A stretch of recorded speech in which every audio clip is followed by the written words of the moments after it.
श्रीराम जय राम रघुराम।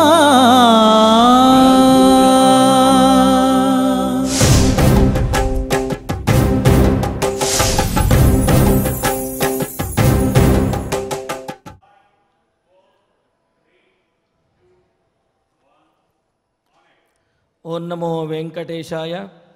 विमलकमलनेत्रं विस्फुरन्नीलगात्रं तपनकुलपवित्रं दानवध्वान्तमित्रं भुवनशुभचरित्रं भूमिपुत्रीकळत्रं दशरथवरपुत्रं नौमि रामाख्यमित्रं। పద్మదళాయతాక్షుడు నీలమేఘశ్యాముడు తాను జన్మించడం ద్వారా సూర్యవంశానికే వన్నె తెచ్చినటువంటి వాడు, రాక్షసులు అనే అంధకారాన్ని నశింపజేసే సూర్యుని వంటివాడు, ఆదర్శపూర్ణమైనటువంటి జీవనంతో లోకప్రసిద్ధమైనటువంటి కీర్తిని పొందినటువంటి ఆ శ్రీరామచంద్రుడే మనందరికీ కూడా రక్ష అని ఆయనని ప్రార్థిస్తూ, శ్రీవారి అనుగ్రహంతో భక్తులందరూ కూడా సకల సంపదలతోటి తొలతూగాలి, సత్సంతానాభివృద్ధితోటి సకల కళ్యాణములతోటి అన్యోన్య దాంపత్యముతో వర్ధిల్లాలి అని ఆకాంక్షిస్తూ తిరుమల తిరుపతి దేవస్థానం వారు శ్రీవారి సన్నిధిలో ఈ నాదనీరాజనం మండపం నుండి శ్రీ వెంకటేశ్వర భక్తి ప్రసార మాధ్యమం ద్వారా నిర్వహిస్తున్న శ్రీమద్ రామాయణం బాలకాండ పారాయణ కార్యక్రమం నేటికి 71వ రోజులో మనము ప్రవేశించాము. ఈనాటి మన బాలకాండ పారాయణ కార్యక్రమాన్ని సంకల్పపూర్వకంగా శ్రీ గురు ధ్యానంతో ప్రారంభించుకుందాము. ఓం నమో వెంకటేశాయ. శ్రీ గురు ధ్యానం. గురుర్బ్రహ్మ గురుర్విష్ణు గురుర్దేవో మహేశ్వరః గురుః సాక్షాత్ పరం బ్రహ్మ తస్మై శ్రీ గురవే నమః. శ్రీనివాసధ్యానం. శ్రీవేంకటాచలాధీశం శ్రియాధ్యాసితవక్షసం శ్రితచేతనమందారం శ్రీనివాసమహం భజే. అథ సంకల్పః. శ్రీమదాదివరాహక్షేత్రే విరాజమానస్య श्रीपद्मावती जानेः अखिलाण्डकोटिब्रह्माण्डनायकस्य श्रीरामचन्द्ररूपान्तरस्य भगवतः श्रीवेङ्कटेश्वरस्वामिनः सन्निधौ हनुमत्सीतालक्ष्मण भरतशत्रुघ्न परिवारसमेत श्रीरामचन्द्र परब्रह्मणः परिपूर्णानुग्रहेण अस्मिन् भुवने अतिशीघ्रमेव विशूचिकाकृमेः विनाशनार्थं भारतवर्षस्य अभिवृद्धौ निमग्नानां विद्यावित्तवाणिज्य कृषिवैद्यवैज्ञानिक देशरक्षणादिरङ्गेषु विद्यमानानाम् आस्तिकमहाजनानां सर्वेषां सकुटुम्बानाम् आयुरारोग्यैश्वर्य सद्बुद्धि इत्यादि सर्वशुभफलप्राप्त्यर्थं तेषां सर्वतोमुखाभिवृद्धिद्वारा श्रीरामराज्यस्य पुनर्व्यवस्थापनार्थम् अनूढानां शीघ्रमेव विवाहसिद्ध्यर्थं दम्पतीनाम्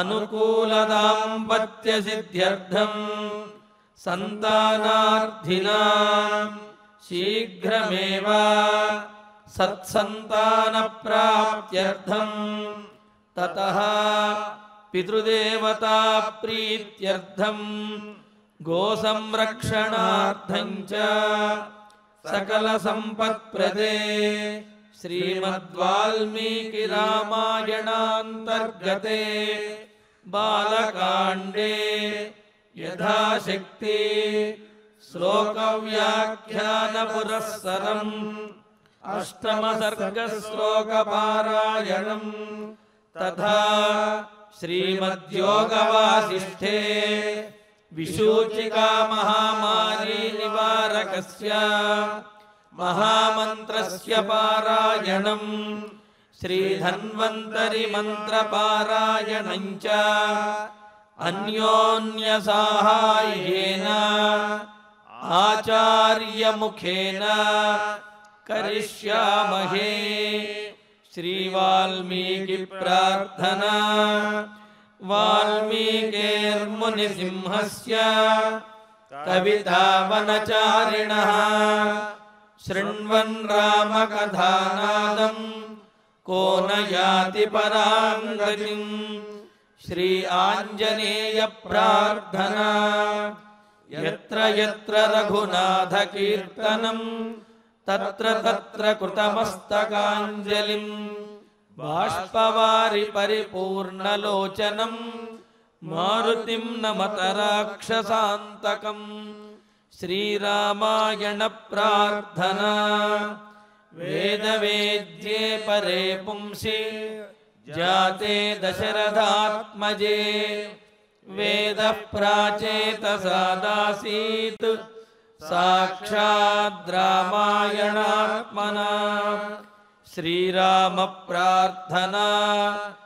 आपदामपहर्तारं दातारं सर्वसम्पदा लोकाभिरामं श्रीरामं भूयो भूयो नमाम्यहम्। श्रीरामचन्द्र परब्रह्मणे नमः।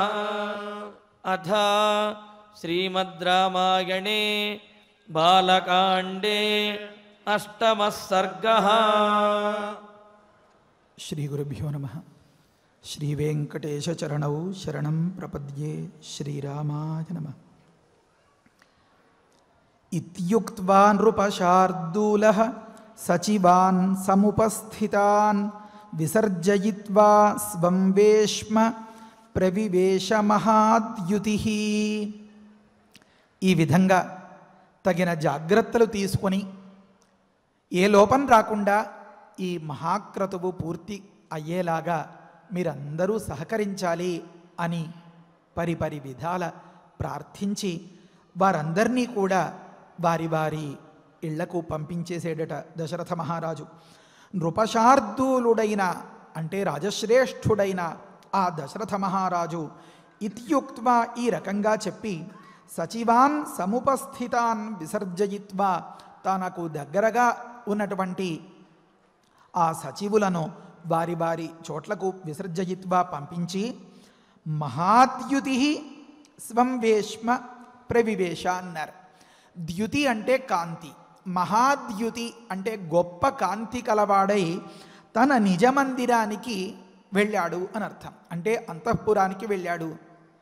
దశరథ మహారాజు గొప్ప కాంతితో ఉన్నాడు అని చెప్పడంలో ఆంతర్యం తాత్పర్యం ఏమిటి అంటే ఇన్ని సంవత్సరాల పాటు ప్రతి నిత్యం ప్రతి క్షణం ఎంత గొప్పగా రాజ్య నిర్వహణం చేస్తూ ఉన్నా, అందరూ ఎంత జేజేలు పలుకుతూ ఉన్నా, ఎవరికి ఏ ఒక్క కష్టం కూడా రాకుండా అంత అందంగా, అది త్రేతాయుగం కదా కానీ కృతయుగంతో సమానమైనట్లుగా ధర్మాన్ని మంచిగా నడిపిస్తూ ఉన్నా తన లోపల ఒక వెలితి, ఒక బాధ. ఒక సందర్భంలో చెప్తారు, రాజుగారు మారువేషంలో ఉండి ప్రజల కష్టాల్ని పరిశీలించి దాన్ని దిద్దుకుంటూ ఉండాలి అని ఒక సందర్భంలో చెప్తారు. అలా దశరథ మహారాజు కూడా ప్రవర్తించేవారట.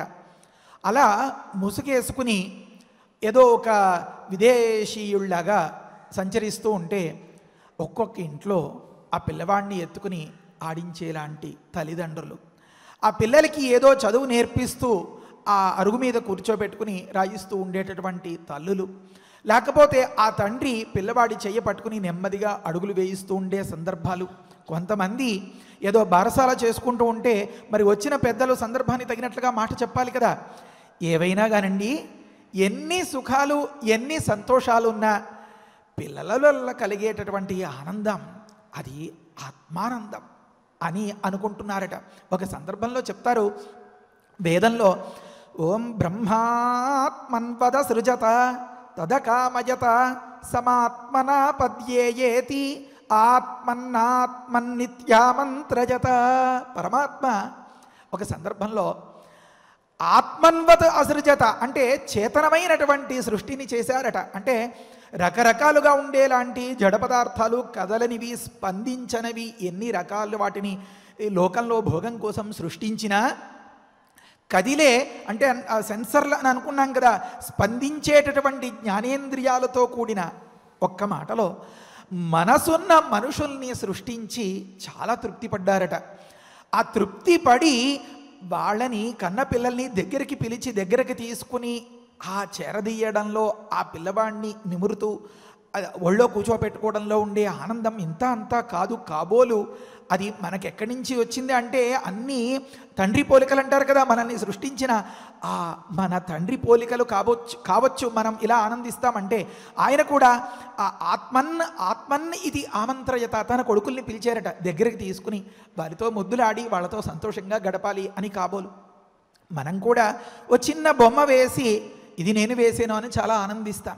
ఒక చిన్న దగ్గర ఎక్కడైనా కాస్త సర్ది సవరిస్తే ఇది నేను డెకరేట్ చేశాను అని ఆనందిస్తాం. అలా ప్రతి ఒక్క దగ్గర మన సృజనాత్మకత, క్రియేటివిటీని గమనించుకుని మనం మురిసిపోతూ ఉంటామే. ఈ క్రియేటివిటీ అన్నదే లేదు అనుకునేలాంటి వ్యక్తులందరికీ కూడా ఒక గొప్ప సృజనాత్మకత వారి పిల్లల దగ్గర కదా బయటపడేది. అదే అసలైన ఒక స్రష్టృత్వ నైపుణ్యం కదా. కనుక ఈ సృజనాత్మకతను చూసుకుని ఆనందించడానికి పరమాత్మ తన పిల్లల్ని పిలిచారట. ఏమని పిలిచారు అంటే ఆత్మన్ అని పిలిచారట. ఆత్మ అంటే తాను అని అర్థం. ఆత్మ వై పుత్ర నామాసి అని చెప్తుంది శృతి ఒక దగ్గర.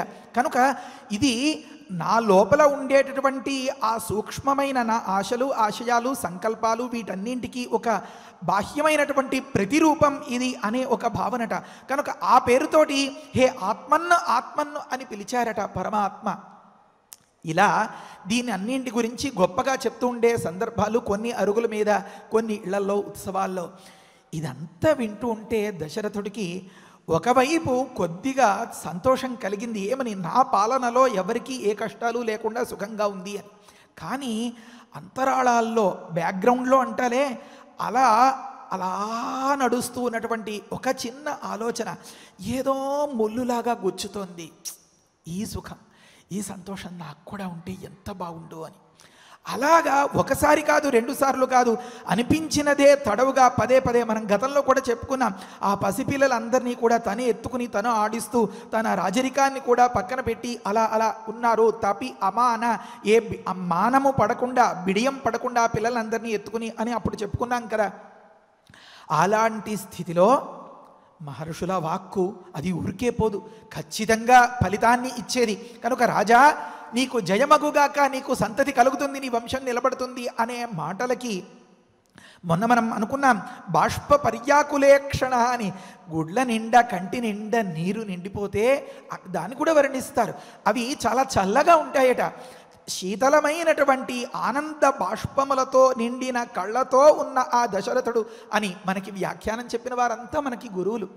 మనకి రామకథను చెప్పినటువంటి పెద్ద గురువు గారు వాల్మీకి మహర్షి. వీరందరినీ నడిపించేలాంటి పరమ గురువు మన శ్రీరాముడు. కనుక వారు మనకి ఒక్కొక్క భావాన్ని అలా అందిస్తూ ఉంటే చాలా రుచిగా దాన్ని ఆస్వాదించడమే మనం చేయగలిగింది. అందుకనే శృణ్వన్ రామాయణం భక్త్యాయ పాదం పదమేవ, ఇది కూడా చాలాసార్లు అనుకున్నాం. ఒక్క పదాన్ని అలా పిండిన దోసిట నిండా మంచి పట్టుతేనే వస్తుందన్నమాట. సరే, ప్రకృతంలో ఈ రకంగా ఈ ఆనందాశ్రువులు చల్లగా ఉంటాయట. ఇవి చల్లగా ఉండడం అనేది ఎవరికి తెలిసింది? ఎవరి అనుభవం? దశరథుడి అనుభవం. దశరథుడి అనుభవంలో చల్లటి ఆనందాశ్రువులు కారుతున్నాయి అంటే ఆ లోపల ఆనందంతో హృదయం అలా ప్రతిస్పందించిందనమాట. అదే అసలైనటువంటి రసాస్వాదం, రసానుభూతి. ఇలాంటి స్థితిలో ఉన్న ఆ దశరథ మహారాజు ముఖం అప్పుడే పిల్లలు కలిగేసినట్లుగా ఈ తొడ మీద ఒకడిని ఈ తొడ మీద ఒకడిని, అయినా బహువచనం చెప్పారు కదా, నడి మీద ఒకడిని ఈ భుజం మీద ఒకడిని చేతిలో ఒకడిని పట్టుకున్నంతగా అంత కళ్ళకు కట్టినట్లుగా అనుభవానికి వచ్చేస్తోంది. ఈ అనుభవాన్ని అనుభవించి ఎంతో సంతోషంగా ఉన్న సందర్భంలో ముఖం అలా దగదగదగదగా వెలిగిపోతుందట. కనుక ఇంతకు ముందు ఎన్నడూ లేనట్లుగా గొప్ప ప్రకాశం, గొప్ప తేజస్సు, గొప్ప కాంతి, గొప్ప వెలుగు దశరథ మహారాజులో కనిపిస్తోంది అని వాల్మీకి మహర్షి మనకి ఇలా తెలియపరిచారు. దీన్ని చదువుకుందాం. ఇత్యుక్త్వా నృపశార్దూలః సచివాన్ సముపస్థితాన్ విసర్జయిత్వా స్వం వేష్మ ప్రవివేశ మహాద్యుతిః ఇత్యుక్త్వా నృపశార్దూలః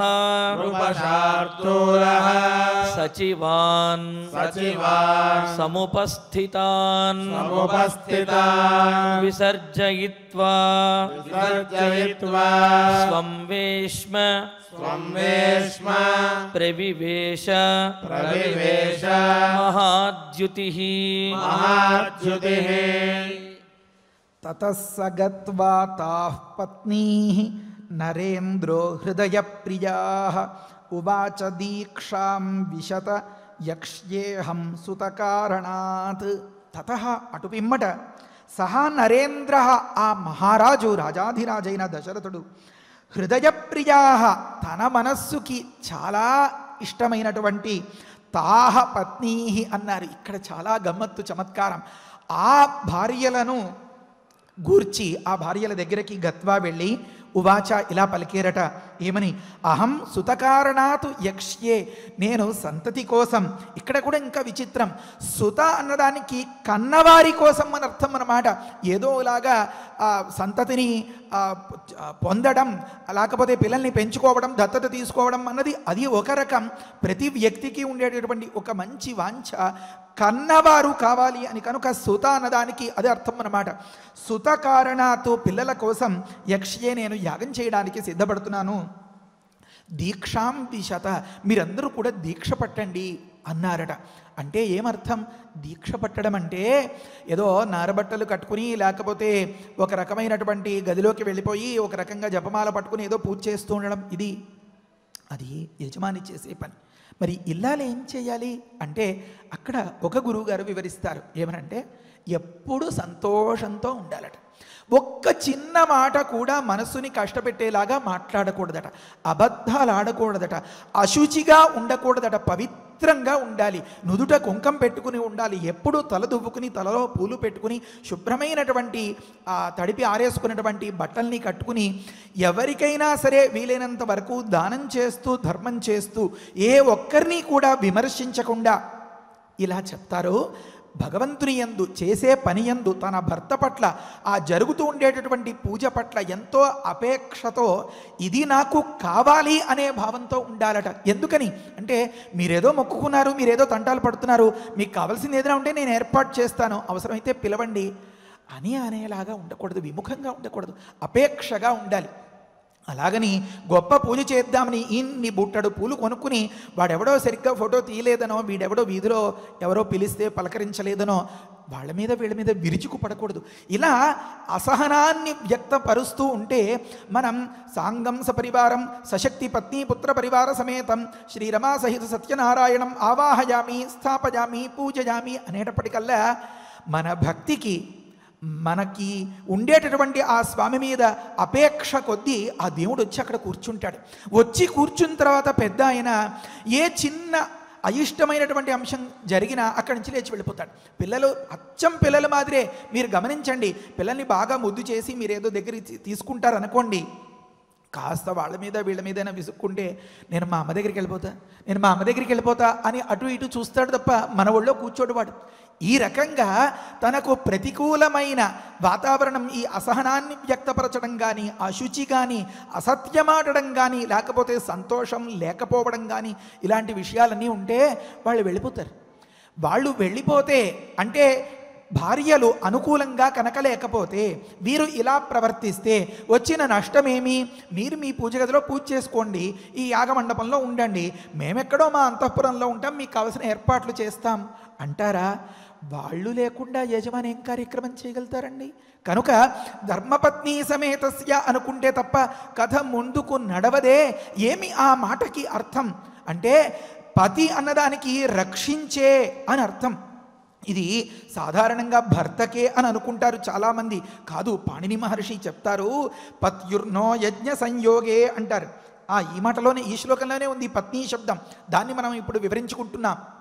అంటే ఈ యజమాని పాటించే ఒక మంచి పనికి రక్షణ కవచం ఎవరు? లేకపోతే వందిమాగధులు, సేవకులు, వీళ్ళు వాళ్ళు, చిట్ట చివరికి పురోహితాదులు కూడా కాదు. ఎవరు? తన అర్ధాంగి, తన సతి. ఈమె ఒక దివ్య శక్తిలాగా పక్కన జతగా అనుకూలంగా అపేక్షతో కనుక లేనట్లయితే వీడి కార్యక్రమం అంతా మంట కలిసిపోతుందన్నమాట. దీన్ని రక్షించే నాథుడే లేడనమాట. ఇప్పుడు నాథ అనుకునేలాంటి ఈ వ్యక్తి కాస్త అనాథ అయిపోతాడనమాట. కనుక ఇప్పుడు దశరథ మహారాజు దగ్గర ఉన్నటువంటి రాణులు ఎటువంటి వారు? వారు పత్నులు. భర్త తలపెట్టినటువంటి కార్యక్రమానికి పూర్తిగా అనుకూలించి సహకరించి దాని యందు అపేక్షతో ఇది నాకు కావాలి అని, నన్ను కావాలి అనుకునే నా భర్తకి అనుకూలంగా ప్రవర్తించడమే నా ధ్యేయం అనుకుంటారు. కనుక ఇంతటి అర్థాన్ని ఇస్తుంది పత్ని శబ్దం అని చెప్పారు. కనుక దీన్ని అంతని మనకి తెలియపరచడం కోసం మన వాల్మీకి మహర్షి పత్ని అని ఒక మాట చెప్పారు. కౌసల్య, సుమిత్ర, కైకేయి వీరు ముగ్గురు కూడా పత్నులన్నమాట. కైకేయి ఒకానొక సందర్భంలో ఎప్పుడో చెడు మాటలు చెప్పగా విని మనసు ఎప్పుడో మార్చుకుంది, అది తర్వాతి కథ. కానీ ఎప్పటికీ ఆమె మంచి భక్తి శ్రద్ధలు కలదే. ఇది బాగా గుర్తుపెట్టుకోవాలి. తగినంత సందర్భంలో దాన్ని మళ్ళీ వివరించుకుందాం. తాహ అన్నదానికి తాత్పర్యమేమి అన్నారు అంటే పేరు పెట్టి చెప్పకుండా చెప్పిన మాట ఇది. తాహ అంటే వారు అని అర్థం. వారు అంటే నీకు తెలిసిన సందర్భాన్ని బట్టి పరిశీలిస్తే నీకు అర్థమయ్యేలాంటి వారు. ఎలాగా అంటే ఒక సందర్భంలో ఒక గురువుగారు చెప్తారు, ఒకరు ధర్మస్వరూపురాలట, ఒకరు అర్థస్వరూపురాలట, ఒకరు కామస్వరూపురాలట. ఎప్పుడు ధర్మమందే ఆసక్తి మన కౌసల్యాదేవికి. అందుకనే మన శ్రీరామచంద్రమూర్తి నడిచే ధర్మదేవత, రామో విగ్రహవాన్ ధర్మ, రూపుదేలినటువంటి ధర్మస్వరూపం అవతరించింది ఆ కౌసల్య కడుపున. తర్వాత సుమిత్ర అనేది దాన గుణానికి ప్రతీక అట. ఆమె ఎంత గొప్ప దాన గుణం కలదో అని చెప్పారు ఒక దగ్గర. ఎందుకు ఇలా చెప్పాల్సి వచ్చింది, అది మీకు ఎలా తెలిసింది అంటారేమో. ఈ సుమిత్ర ఎప్పుడు కౌసల్యనే అనుసరించేదట. మహాత్ములైతే వారి మనస్సు మంచిదైతే అన్నీ అలా కలిసి వస్తాయట. ఏమా కలిసి రావడం అని, ధర్మం చెయ్యాలి అనే బుద్ధికి సంపద ఉండి దానగుణం కనుక తోడైతే ఇంకా వైభవమే వైభవం. కనుక సంపద రూపమైనటువంటి ఈ సుమిత్ర దానగుణం కలిగి ఈ ధర్మాన్ని అనుసరిస్తూ ఉందట. మరి త్రివర్గమును సేవించేవాడు దశరథుడు అని చాలా చోట్ల అన్నారు. మనం కూడా ధర్మము, అర్థము, కామము ఇవన్నీ పురుషార్థాలు అనుకుంటున్నాం కదా. ఈ శరీరం ఎందుకు? ఆ భోగాలు, సుఖాలు తగినంతగా ధర్మం తప్పకుండా అనుభవించకపోతే. కనుక ఈ కైక కామరూపురాలట. సకలములైనటువంటి భోగాలకి ఈమె నిత్య నివాసమా అనిపించేలాగా ఉంటుందట ఆమె. ఇది ఒక దృష్టి. ఒక గురుగారు. ఇంకొక గురుగారు చెప్తారు సత్వ రజస్తమో గుణ రూపాలుగా ఉన్నారట వీరు ముగ్గురు. అంటే అదంతా ఇప్పుడే వర్ణించేస్తే రాబోయే రామాయణ కథని ముందుగానే చెప్పేసినట్లు అయిపోతుంది. దాన్ని కొంచెం అట్టే పెట్టుకోవాలి మనం. సరే, ఈ సత్వ రజస్తమో గుణములు వీరు ముగ్గురు, దీనికి ఈ మూడు గుణాలకి ప్రతీకలు అనే మాటని మరికొంత సమయం తర్వాత మనం వివరించుకుందాం. సమయం తర్వాత అంటే కొన్ని రోజుల తర్వాత. సరే, ఇప్పుడు మనం ఇందులో అర్థం చేసుకోవాల్సిన అంశం ఏమంటే హృదయ ప్రియా అని ఒక మాట చెప్పారు. సంతతి లేదు దశరథ మహారాజుకి.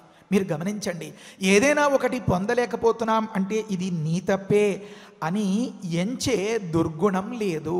అలా లేకపోతే ఆ సంసారం హాయిగా సాగుతుంది. లోటు అనేది నిజంగా లోటు కాదు. ఈ బాధ అనేది నిజంగా బాధించదు. ఎప్పుడు? పంచుకున్నప్పుడు, ఎంచకుండా పంచుకున్నప్పుడు. ఇది బాగా గుర్తుపెట్టుకోవాలి. దశరథ మహారాజుకి సంతతి లేదు. మామూలుగా ఎవరి దగ్గరైనా ఒక ఇంట్లో ఒక లోపం వచ్చిందనుకోండి, ఇదంతా నీ వల్లే, ఇదంతా నీ వల్లే అనే ఒక చిన్న బలహీనత ఉంటుంది. దశరథ మహారాజు కూడా పాపం ఈ అవసరం గడుపుకోవడానికి ఒక రాణి కాదు, ఇద్దరు రాణులు కాదు, ముగ్గురు రాణులు కాదు. ఒక సందర్భంలో చెప్తారు 350 మంది, ఈ ముగ్గురుతో కలుపుకుంటే 53 సంఖ్య, ఇంతమందిని పెండ్లాడాడు అని చెప్తారు.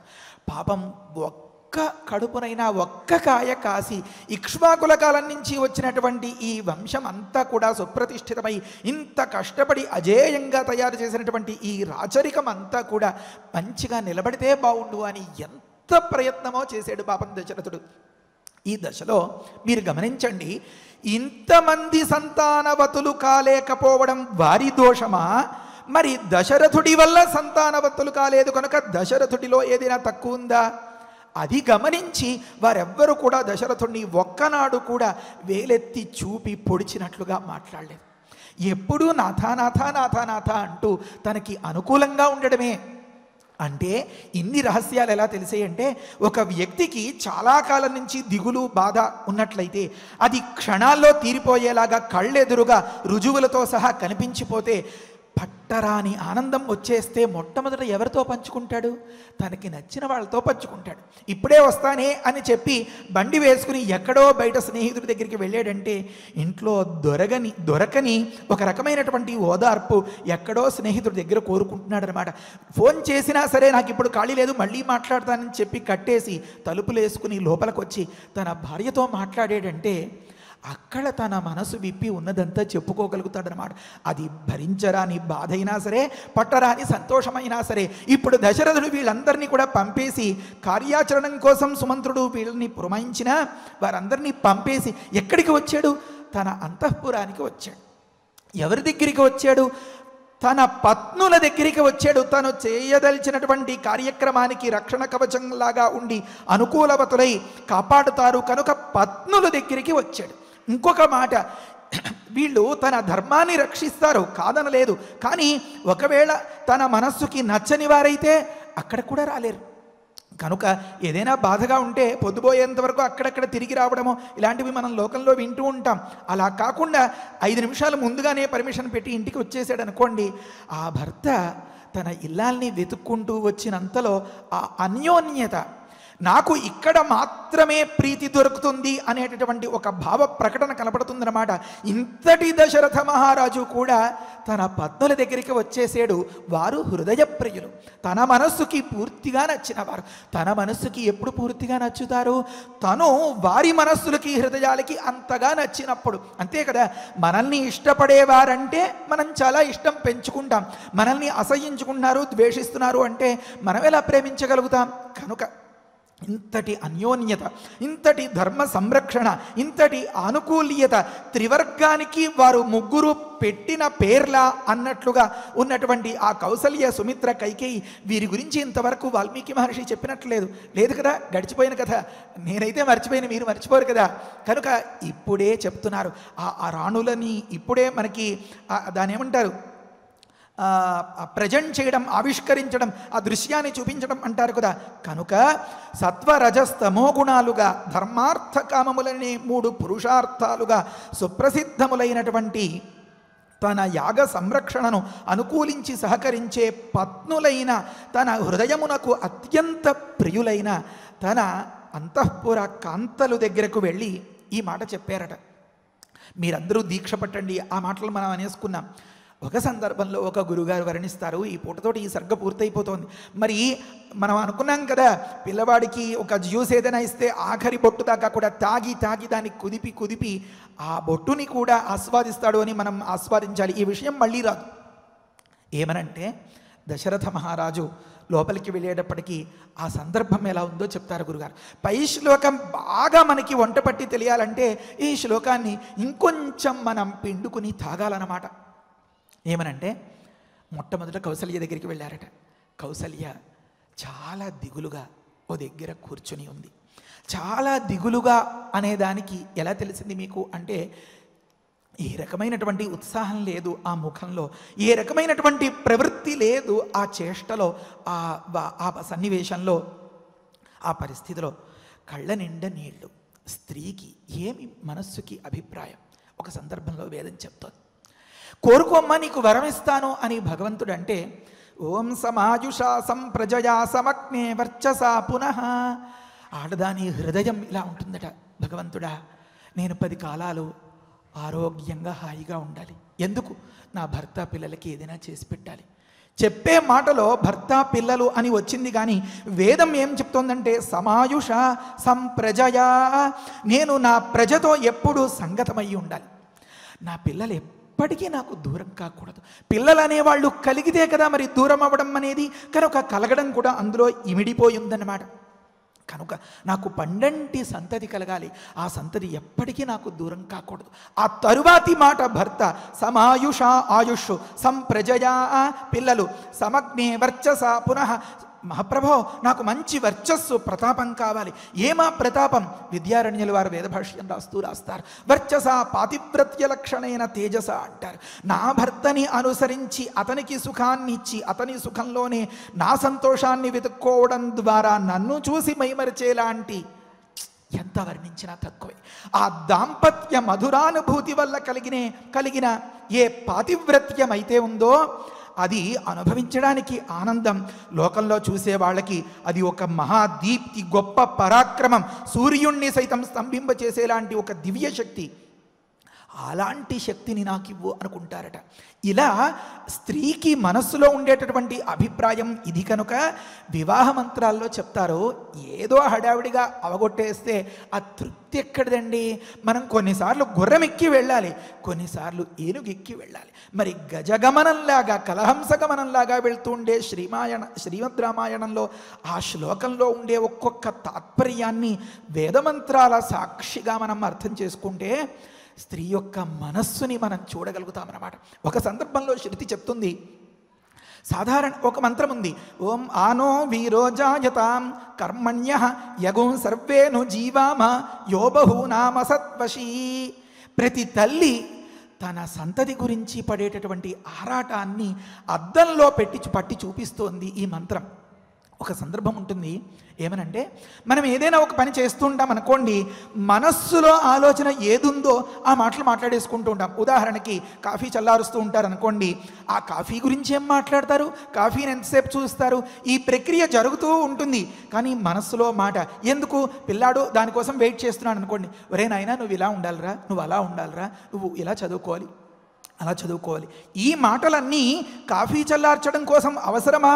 కానే కాదు. అన్నం వడ్డిస్తోంది అనుకోండి, భర్తకి ఏదేదో చెప్తుంది, ఈ మాటలు మాట్లాడుతూ వడ్డించవలేను అని ఎక్కడైనా శాస్త్రం ఉందా? లేనే లేదు. సందు చూసి మనస్సులో మాటను బయట పెట్టుకుంటూ ఉండే సందర్భాలు ఆడవాళ్లలో మనం చాలా గమనిస్తూ ఉంటామన్నమాట.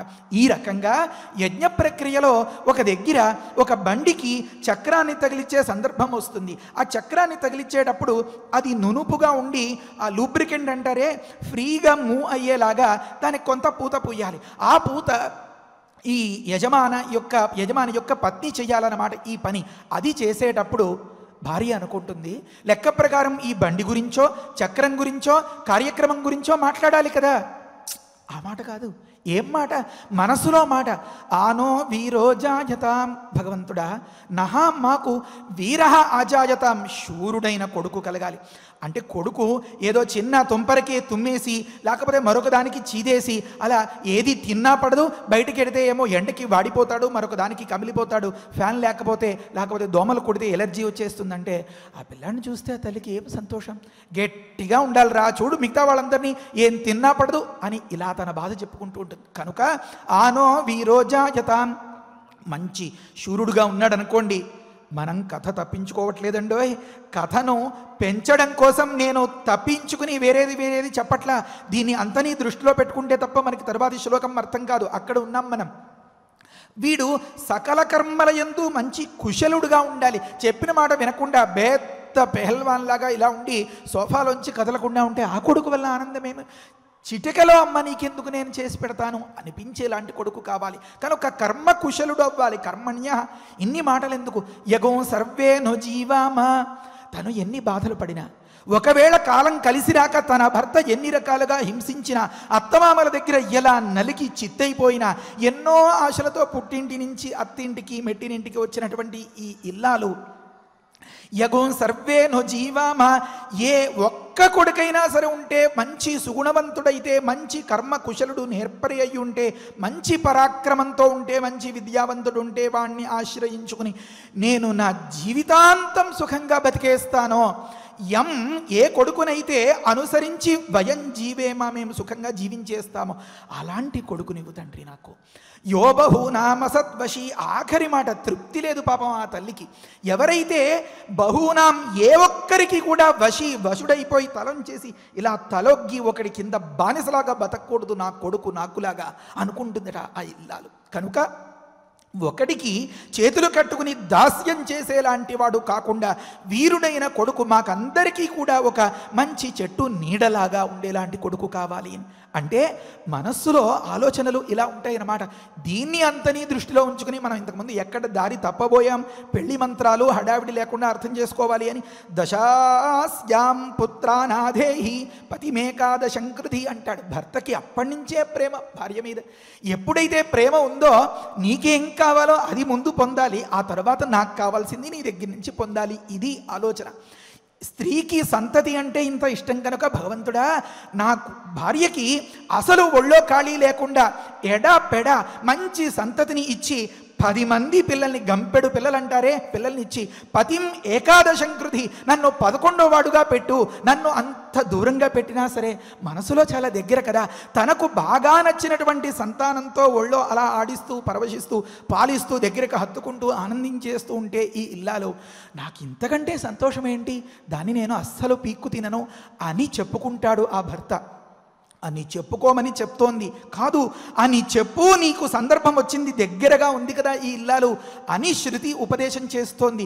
దీన్ని అంతని దృష్టిలో పెట్టుకుని ఆలోచిస్తే దశరథ మహారాజు పైకి చెప్పకపోయినా లోపల చెప్పుకోలేనంత పెద్ద కొండంత బాధ కౌసల్యకి, సుమిత్రకి, కైకేయికి ఏముందో గ్రహించలేడా? అలా గ్రహిస్తే ఈ కన్నీళ్లు ఎందుకు వచ్చాయో తెలుసుకోలేడా? దశరథుణ్ణి చూసిన వెంటనే ఆ కౌసల్య, సుమిత్ర, కైకేయి వీరందరూ కూడా విడివిడిగా, మనం ఒక్కొక్క అంతఃపురంలోకే విడివిడిగా వెళితే చాలాసేపు పట్టేస్తుంది, కలిపి అర్థం చేసుకుందాం. దగ్గరికి వెళ్తాట. వెళ్ళిన వెంటనే వారు కళ్ళనీళ్ళు తుడుచుకున్నారట. తుడుచుకుంటే ఆ కాటుక చాలా పక్కన అంటుకుందనమాట. అంటే ఏడ్చి ఏడ్చి తుడుచుకున్న దానికి కాటుక నానిపోయి ఇదంతా అలుముకున్నట్లు అయిపోయింది. 2 భుజాలు పట్టుకున్నట్ట, పైకి లేపేట. ఏడవకే, బాధపడకు, మన కష్టాలన్నీ తీరిపోయి తప్పకుండా మనకి పుత్ర సంతతి కలిగి తీరుతుంది అని దైవవాక్కు, ఋషివాక్కు మనకు అందింది ఆశీర్వచన రూపంగా. ఈ స్థితిలో మనం యాగదీక్షను పాటించబోతున్నాం. నేను చేస్తాను యాగం, ఆ చేయాల్సిన కార్యక్రమాలన్నింటినీ నేను చూసుకుంటాను, నాకు కాస్త మీరు సహకరిస్తే చాలు. సహకరించడమా? అమ్మో, ఇది నిజంగా మా కడుపు పంట.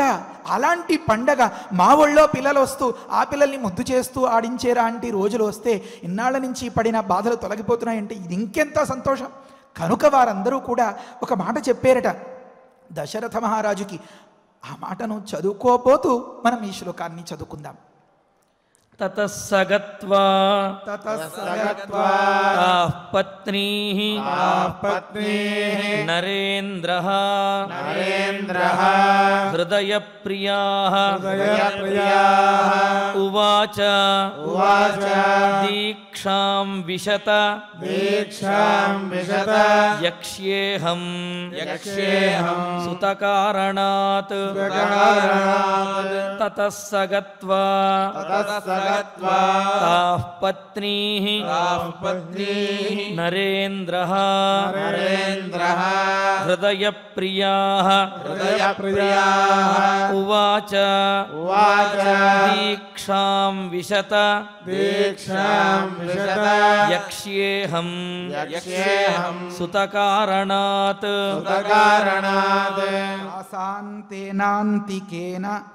తాసాంతేనాతికాంతేన వచనేన సువర్చసాం ముఖపద్మాన్యశోభంత పద్మానీవ హిమాత్యయే. సువర్చస్సురాళ్ళైనటువంటి మంచి వర్చస్సుతో కాంతితో ముఖ కాంతితో ఉన్నటువంటి తాసాం ఆ రాణుల యొక్క ముఖపద్మములు అంటే పద్మముల వంటి ముఖములు తేన అతికాంతేన వచనేన అన్నారు. అంటే అతి కాంతము మిక్కిలి ప్రియమైనటువంటి ఆ తీయటి మాట చేత హిమాత్యయే పద్మాని ఇవ అశోభంత, మంచు కరిగిపోతే చెరువులో పూలన్నీ ఆ సూర్యరశ్మి తాకగానే ఎంతగా వికసించి అందంగా అబ్బా అనిపించేలా ఉంటాయో అలా ఉన్నాయిట. దీన్ని అంతని దృష్టిలో పెట్టుకునే పై శ్లోకం భావం చెప్పి ఉంటారు గురువులు మనకి. ఏమనంటే ఇది అత్యంతం ప్రియమైన మాట. ఎవరికి? ఇల్లాలికి, అంటే తన రాణులకు. ఎందుకని? తను అంతగా ఇష్టపడేటటువంటి పిల్లలకి సంబంధించిన మాట కనుక. అందుకనే ఒక సందర్భాన్ని చెప్తారు. ఏమనంటే అది వసంతకాలము అని చెప్తారు. పద్మములు బాగా విరబూసి శోభించేలాంటి సందర్భం ఎప్పుడు అంటే ఒక్కొక్క సందర్భంలో ఒక్కొక్క అంశాన్ని ప్రకృతిలో గొప్పగా చెప్తూ ఉంటారు. వసంతకాలంలో మాత్రమే దీన్ని బాగా చూడగలుగుతామన్నమాట. అంతటి ముందటి ఋతువులో మంచు పొరలు బాగా కప్పేసుకుని ఉంటే ఈ వసంత ఋతువు వచ్చేటప్పటికి కొద్ది కొద్దిగా సూర్యుడి యొక్క ప్రతాపం అలా పెరుగుతూ ఉంటే ఆ మంచంతా కూడా కరిగిపోయి అసలు పద్మాలు బయటికి వచ్చాయట. ఎందుకు అలా చెప్పాల్సి వచ్చింది అని ఇన్నాళ్ళు దిగులతో ఈ పద్మం మంచు ఆవరించేసినటువంటి పద్మంలాగా ముడుచుకుపోయి ఉందట.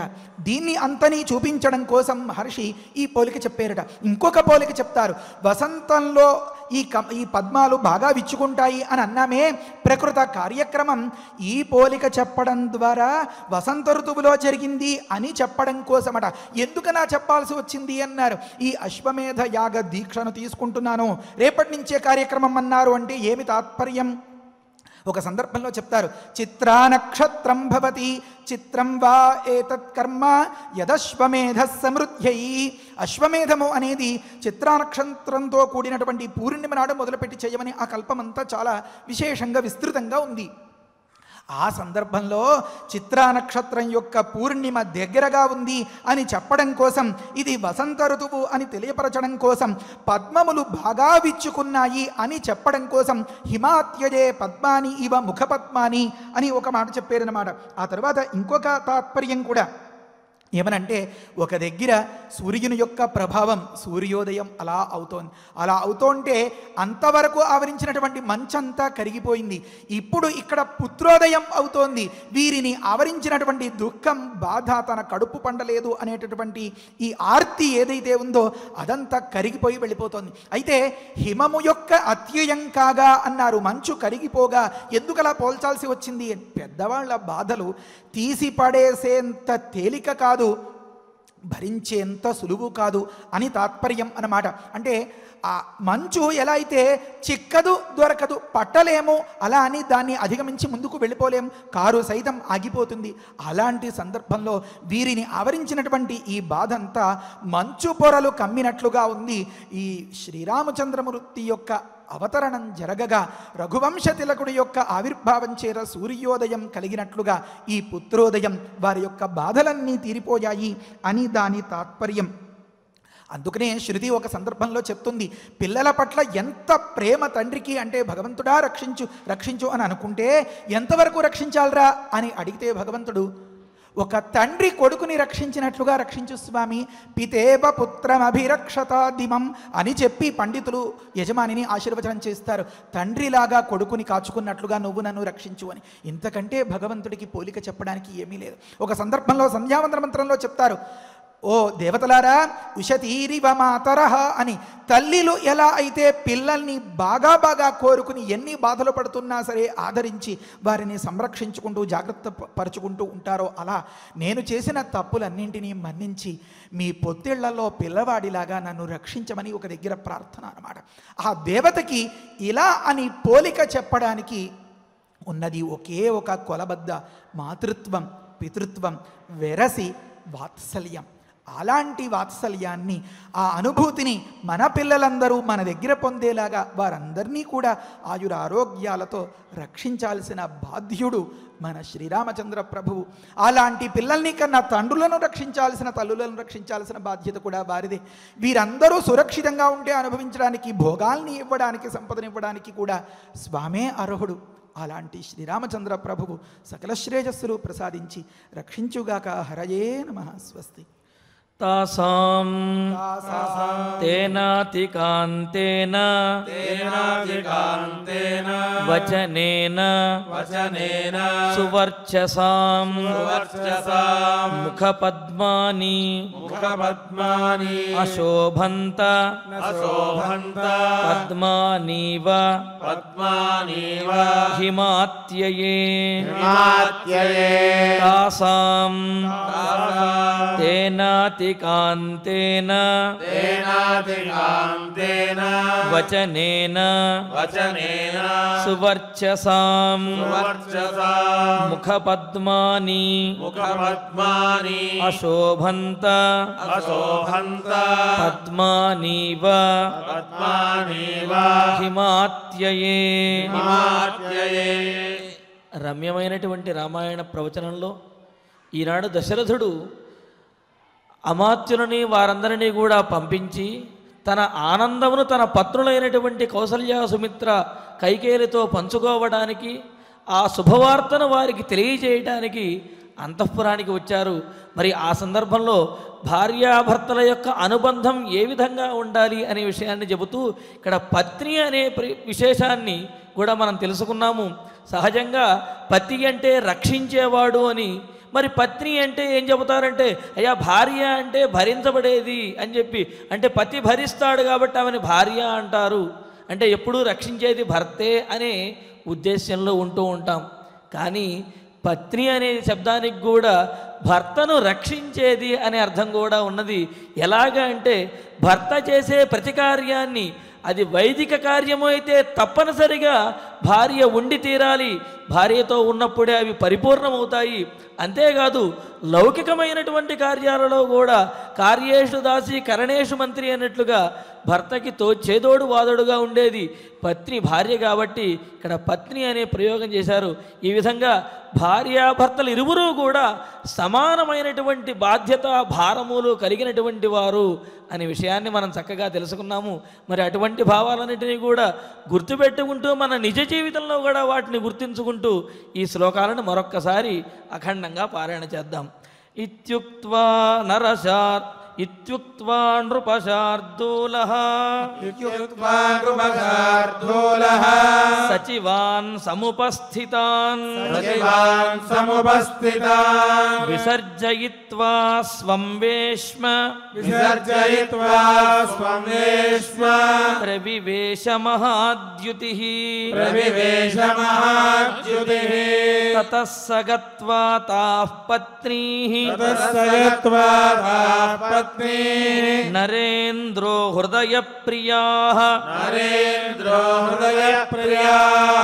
ఉవాచ దీక్షాం విశత యక్ష్యేహం సుతకారణాత్ తాసాం తేనాతికాంతేన వచనేన సువర్చసాం ముఖపద్మాన్యశోభంత పద్మానీవ హిమాత్యయే ఇత్యార్షే శ్రీమద్ రామాయణే బాలకాండే అష్టమః సర్గః. ఫలశ్రుతి నుండి మంగళాంతం వరకు మనందరము కలిసి పారాయణ చేద్దాము. ఫలశ్రుతి కుటుంబ వృద్ధిం ధనధాన్య వృద్ధిం స్త్రియశ్చ ముఖ్యా సుఖముత్తమం చ శ్రుత్వా శుభం కావ్యమిదం మహార్థం ప్రాప్నోతి సర్వాం భువి చార్థ సిద్ధిం. శ్రీరామచంద్ర పరబ్రహ్మణే నమః. అథ శ్రీమద్యోగవాసిష్ఠే ఉత్పత్తి ప్రకరణే ఏకోనసప్తతితమః సర్గః. శ్రీవసిష్ఠ ఉవాచ అథ వర్షసహస్రేణ తాం పితామహ ఆయయో दारुणं हि तपःसिद्ध्यै विषाग्निरपि शीतलः मनसेव प्रणम्येनं सा तथैव स्थिता सते को वरः कुक्षमायालम् इति चिन्त्वान्विताभवत् आस्मृतं प्रार्थयिष्येऽहं वरमेकमिवं विभुम् अनायसी चायसी च श्यामहं जीवसूचिका अस्योक्त्वाद्विविधा सूचिः भूत्वा रक्ष्यामिषाम्यहम् प्राणिनां सह सर्वेषां हृदयं सुरभिर्यथा यथाभिमतमेतेन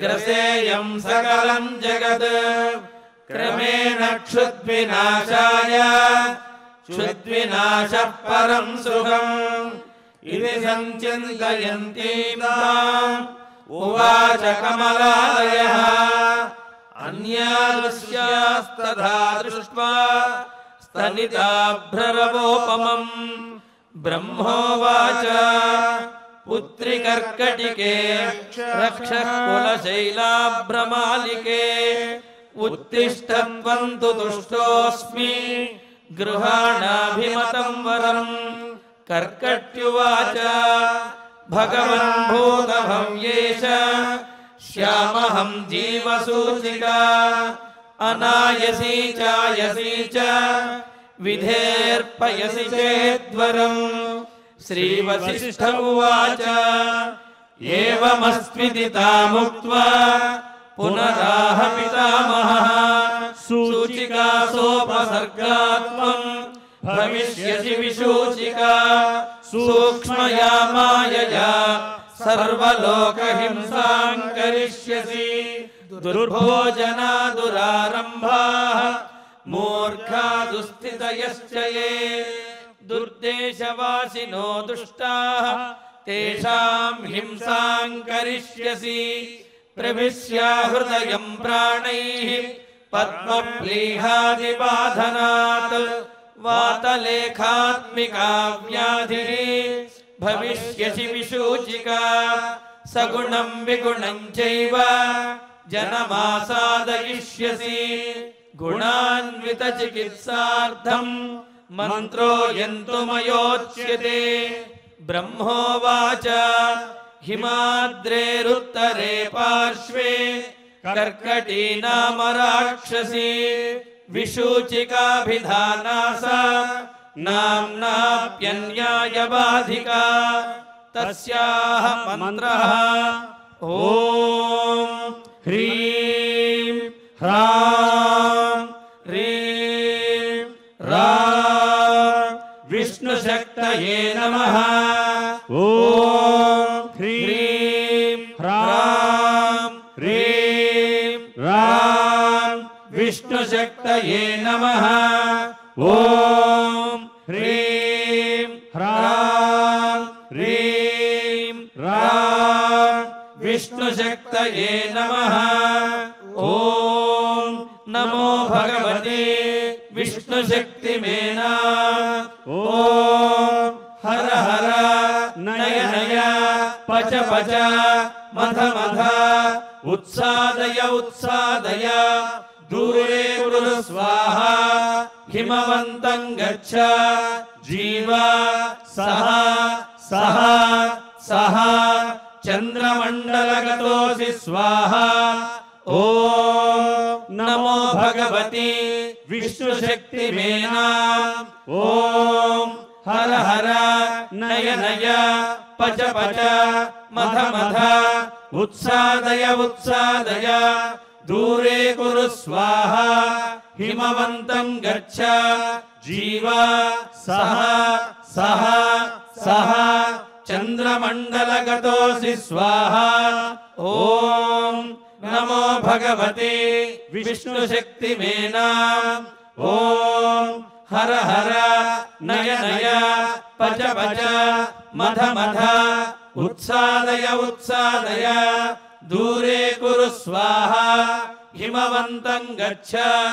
जीव सह सह सह చంద్రమండలగతోసి స్వాహ ఇతి మంత్రీ మహామంత్రం యస్య వామకరోదరే మార్జయేదాతురాకారం తేన హస్తేన సంయుతః హిమశైలాభిముఖ్యేన విద్రుతాం తాం విచింతయేత్ కర్కటీం కర్కశాక్రందాం మంత్రముద్గరమర్దితాం ఆతురం చింతయేత్ చంద్రే రసాయన హృది స్థితం అజరామరణం యుక్తం ముక్తం సర్వాధి విభ్రమైః సాధకో హి శుచిర్భూత్వా స్వాచాంతః సుసమాహితః క్రమేణానేన సకలాం ప్రోచ్చినత్తి విశూచికాం ఇతి గగనగతః త్రిలోకనాథః గగనగ సిద్ధగృహీత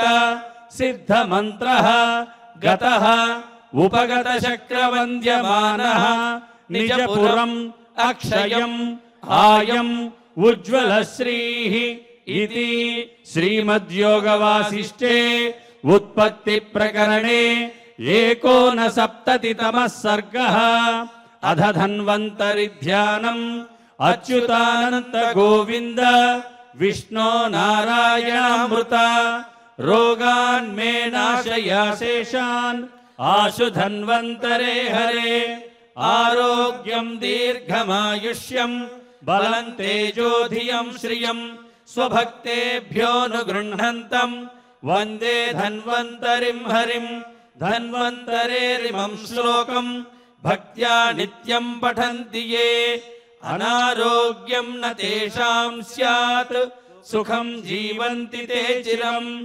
ॐ नमो भगवते वासुदेवाय धन्वन्तरये अमृतकलशहस्ताय वज्रजलौकहस्ताय सर्वामय विनाशनाय त्रैलोक्यनाथाय महाविष्णवे स्वाहा ॐ वासुदेवाय विद्महे सुधाहस्ताय धीमहि तन्नो धन्वन्तरि प्रचोदयात् अधनवग्रह प्रार्थना आरोग्यं पद्मबन्धुर्वितरतु नितरां सम्पदं सीतरश्मिः भूलाभं भूमिपुत्रः सकलगुणयुतां वाग्विभूतिं च सौम्यः सौभाग्यं देवमन्त्री रिपुभयशमनं भार्गवः शौर्यमार्किः दीर्घायुः सैंहिकेयः विपुलतरयशः केतुः आचन्द्रतारम् अरिष्टानि प्रणश्यन्तु दुरितानि भयानि च शान्तिरस्तु शुभं मेस्तु ग्रहाः कुर्वन्तु मङ्गलम् अध क्षमा प्रार्थना यदक्षरपदभ्रष्टं मात्राहीनं च यद्भवेत् तत्सर्वं क्षम्यतां देव नारायण नमोऽस्तु ते अध भगवत्समर्पणम् कायेन वाचा मनसेन्द्रियैर्वा बुद्ध्यात्मना वा प्रकृते स्वभावात् करोमि यद्यत् सकलं परस्मै नारायणायेति समर्पयामि अध मङ्गलम् श्रियः कान्ताय कल्याणनिधये निधयेऽर्थिनाम् श्रीवेङ्कटनिवासाय श्रीनिवासाय मङ्गलम् नमो वेङ्कटेशाय।